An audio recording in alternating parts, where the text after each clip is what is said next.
आली आली भाग्यलक्ष्मी। बायका आपल्या नवऱ्यांकडून वस्तू कशा उकळतात ना ते चांगलंच माहित आहे मला।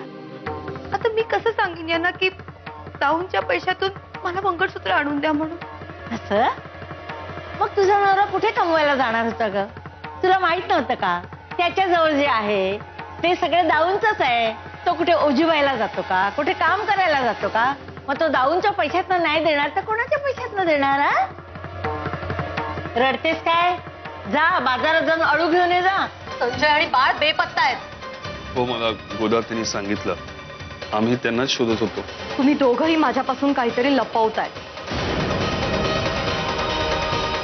या सगळ्यामध्ये तुमच्या दोघांचा काही डाव नाहीये ना? असं जर का असेल ना गाठ माझ्याशी आहे, लक्षात ठेवा। आली आली भाग्यलक्ष्मी।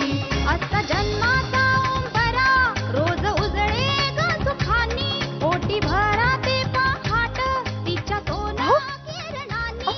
हाळी मळवा अहो काय झालं? अहो काय झालं तुम्हाला? कोणी आहे का यांच्या बरोबर? काय झालं याला बघा ना, इथे कुठे दवाखाना आहे? कुठे? अहो मग याला घेऊन चला ना। अहो चला लवकर। तुझ्या कामाचा माल घेऊन आलोय बघ, पण या टायमाला पैसे बी जास्त पाहिजे बरं का? याच्या हातावर तर तुळशीचं पान पण आहे। बदल पैसे देऊन टाक याला। मी रस्त्यावरून जात होते तेव्हा यांना अशा अवस्थेत पाहिलं म्हणून इकडे घेऊन आले मी। आपलं नाव? काशी। काशी काशी वाईट आहे, काशी वाईट, काशी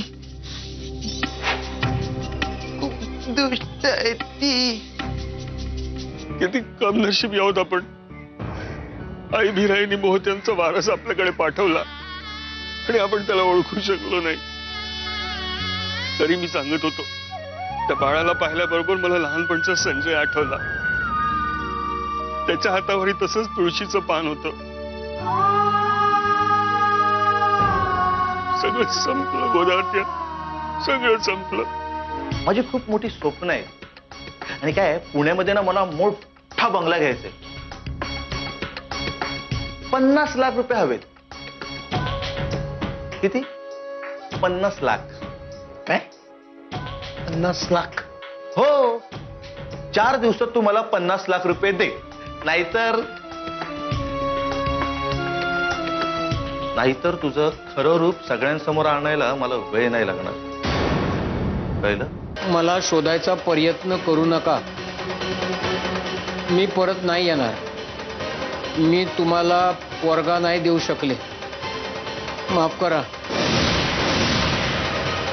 पण आता म्या तुमच्या वाटेतला अडथळा नाही बनणार।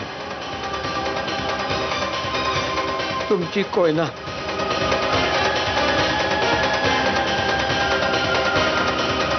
पार्टी आणली ह्याच्यासाठी तगडी हाय, रोकडा मोजायला तयार आहे बघ।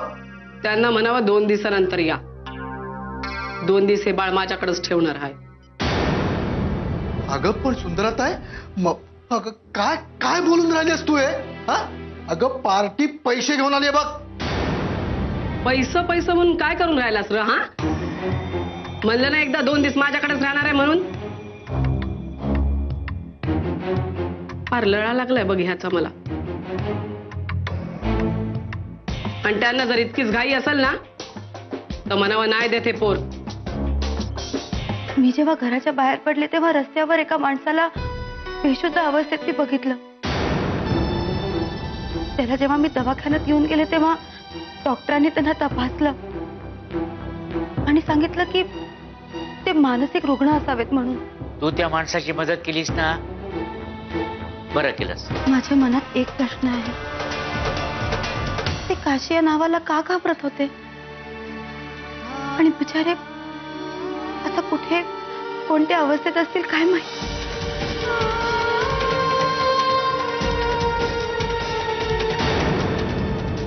आली आली भाग्यलक्ष्मी।